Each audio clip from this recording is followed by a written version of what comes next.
Hi everyone, I've just literally received the new Godox AD200 in the post. Here it is. I thought I'd do a quick unboxing and initial impressions video. Before we get started, I just have to say I bought this from China. I got it through a company called Eatshot who bought some stuff off them before, never had a problem. Just the reason why I wanted to stay this up front really is because online on the various groups it seems that a lot of people have concerns about buying from Chinese suppliers. I must admit I've never had a problem with any Godox kit that needed to be sent back yet. I've never had a problem with the Eatshot who I've bought stuff off before. If you don't like that idea, then there are other suppliers. In the UK, I think Pixapro are the UK distributors. In America, I think Adorama and Cheetah Stand. Edward Tang in particular on the Cheetah Stand, from Cheetah Stand, has been very helpful on the various Godox groups on Facebook. So check him out. If you buy from them, then obviously you'll get a warranty within the same country. I don't know what would happen if this broke down, but I've got to the point where I really wanted one. Eatshot messaged me and said, hey, we've got one in stock, do you want it? And my credit card accidentally slipped. And here it is. And I'll go through why I wanted it in a few moments, but I just want to open it. So let's open it and see, eh? Okay, so here's the box. Let's open it up and have a look inside, shall we? And it's all very exciting, like it's Christmas come early, isn't it? So, okay, so I ordered it, the only one, I wanted the magnetic mounts, but apparently they don't have those yet, so I had to settle for these. I have these little coloured stofans, which I won't use basically. So put them aside, a little instruction manual, and a little warranty card. I have no idea what that is for, but whatever. Okay, let's put that box away and get to the crux of it. Nice case, looks like you can put that on a belt clip, but I have no idea if you would. Nice little carry case that actually, I like that, it's good quality. Let's unzip it and let's find out what's inside. Okay, so here we go. Of course this is the unit itself. It comes looks like it comes attached with the Fresnel head on it, a hole for the battery. So let's take that out and let's have a look which way around it goes. Okay, so that's in. I have had a quick look at one of these at the NEC earlier this week with the Pixapro branding on it, but unfortunately they didn't have any in stock, and they said it'd be 6 to 8 weeks, so I didn't want to wait that long.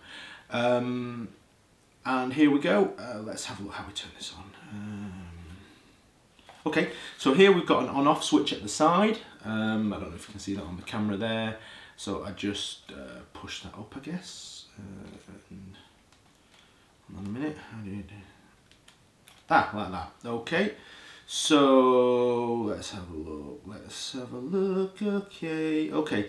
So it's fairly straightforward, and if you've got any other Godox brands, then you should be pretty much at home straight away. Here we have on the back here you've got TTL and the little group button. So again, I'll try and point it towards the camera. So I think if you press the mode button, you've got A, B, C, D, E groups. Yep, and I presume if I hold that down, and yeah, I can change channels just by holding the group channel button down. So now it's on there. It's on TTL mode at the moment, so if I press mode, yep, it goes to manual power, and I presume if I press that, no, I'll press that. No, that goes to multi. Let's have a look. Manual power, how do I set the power? Oh, there you go, and I just rotate the dial, select the power I want, and then there we go. And I presume that just fires the flash. Yes, it does. And what's this button do? Oh, that's the little modelling light I saw. Okay, so this is one of the reasons why I wanted it. It was quite useful. I could see this becoming quite a useful little feature, really. With the Fresnel head on and the little button at the bottom right there, you can turn basically what is a LED light, I guess, behind the Fresnel head. I know Godox are bringing out a dedicated LED head, and I'll be really excited when they do that. But I thought this might come in handy. First impressions, the head looks a bit, I don't know, it's not very widespread and it looks a little bit cool. But I'll give it a try, and we'll see how it works out. But in theory, this might come in handy for just seeing a preview of what you're shooting, or even in the dark.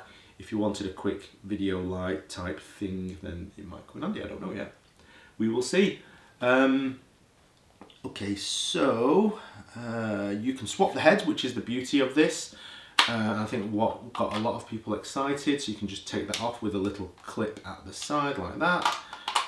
Let's see what else we've got in the bag. What's this? Okay, so this is a light stand adapter. Okay.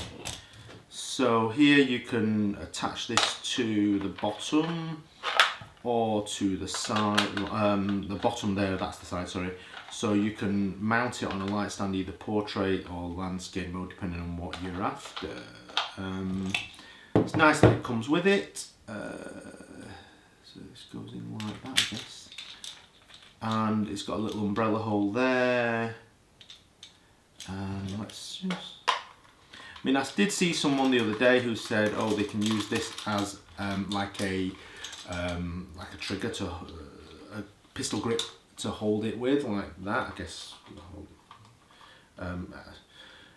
But from my point of view, it's probably, with the form factor of this, it's probably just as quick just to hold it like that. In fact, it's a bit of a... Let me take this off.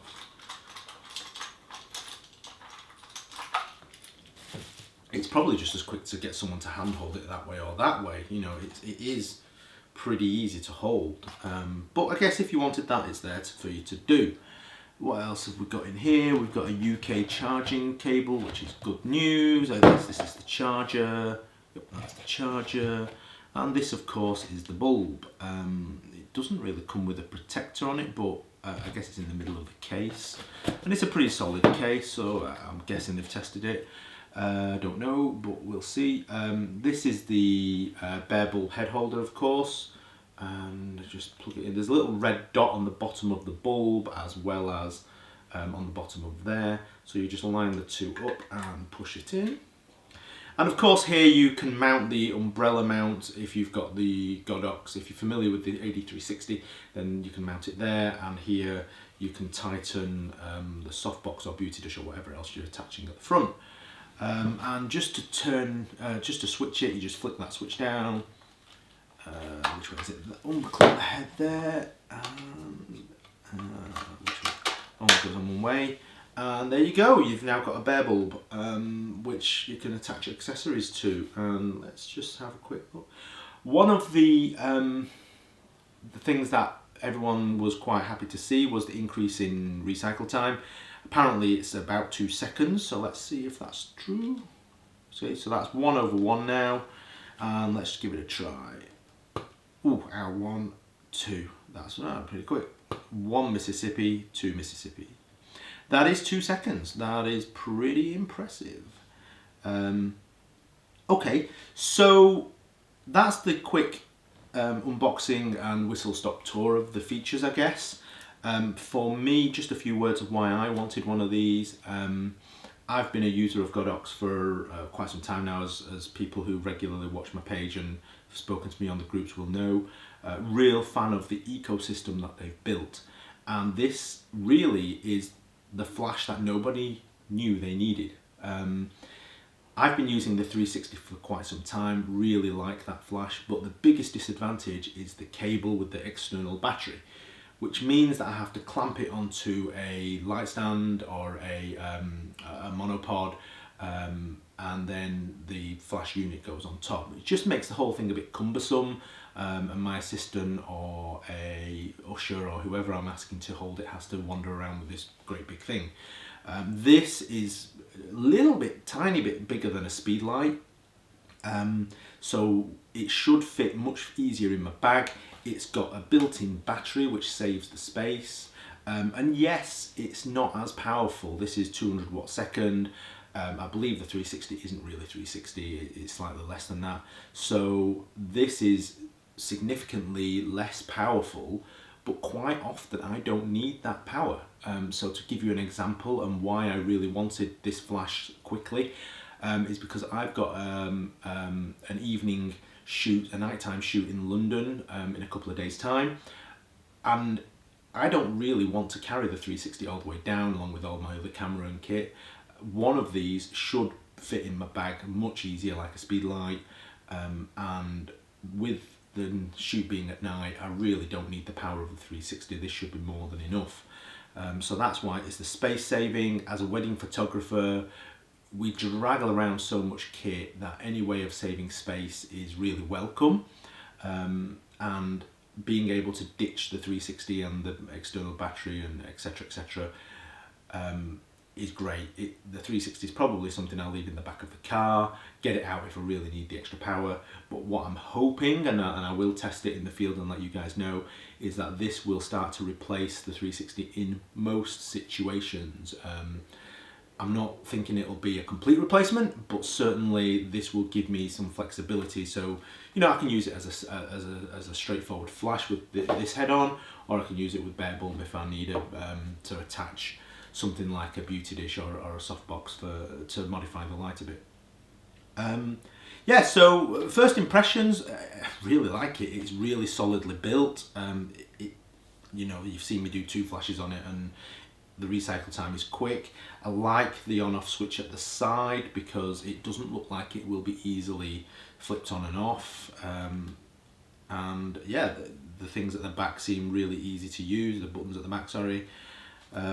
It does feel very good quality, I have to say. Yeah, I don't know what else to say about it really. It is a single unit for both Canon and Nikon. I believe that Sony is also supported. I will test that, let you know, and yeah, first impressions done.